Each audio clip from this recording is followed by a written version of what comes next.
যখন কোনো বান্দা সূরা ফাতিহার একটা করে আয়াত বলে আলহামদুলিল্লাহি রাব্বিল আলামিন, সঙ্গে সঙ্গে আল্লাহ জবাব দিয়ে বলেন হামিদানি আবদি, বান্দা তুই আমার প্রশংসা করলি।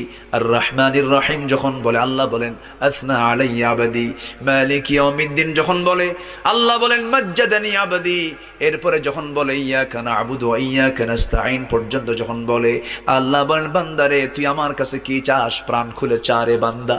ইহদিনাস সিরাতাল মুস্তাকিম থেকে শুরু করে নিয়া ওয়ালাদ-দাল্লিন পর্যন্ত যখন বান্দা বলে তখন আল্লাহ বলেন বান্দা নামাজের মধ্যে এমন প্রেমের খেলা খেললি বান্দা, তুই যা চাইলি সব আমি আল্লাহ কবুল করলাম।